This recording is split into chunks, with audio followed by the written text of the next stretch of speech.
North Korea is sending one of its most infamous political leaders to head its delegation to the closing ceremony of the Winter Olympics. And while that man is set to meet with South Korea's president, there appears to be no new effort for a U.S.-North Korea session. Senior Foreign Affairs correspondent Greg Palkot is in Seoul, South Korea again tonight. North Korea is causing a new stir at the Olympics, naming hardliner General Chol to lead its delegation to this weekend's closing ceremony. He's the head of inter-Korean affairs for the North, notorious for his ties to the regime's missile and nuclear programs and ordering attacks on South Korean targets. Even though he's blacklisted by the U.S. and South Korea, the South is still embracing him. We believe the North Korean high-level delegation's participation in the closing ceremony will help improve the relationship between South and North Korea.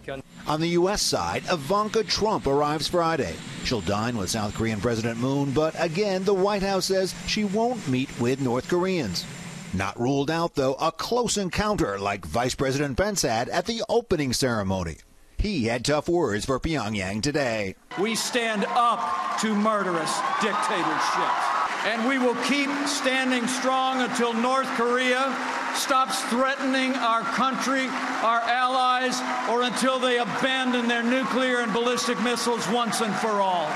A dictatorship willing to murder their own. A sign of the tense times that remain here along the DMZ. Bullet holes left in a wall, shot by North Korean soldiers over there, shooting at one of their own, a defector coming across the border, huddling along this wall. He was rescued. Your folks got in there and basically saved him. They did, very bravely, too, because they weren't sure what the response was going to be by the North Koreans if they came after what was essentially one of their defectors. Many weeks later, the North Korean was still recovering from the incident. This week, with the Olympics on, the border was relatively quiet. North Korea turning down their propaganda blasted into the South. Officials remain vigilant. Even when North Korea engages, you got to always be ready for any kind of provocation, just in case. The Paralympics will follow the end of the Olympic Games here next month. Then it is feared the dangerous regional games could resume. Brett.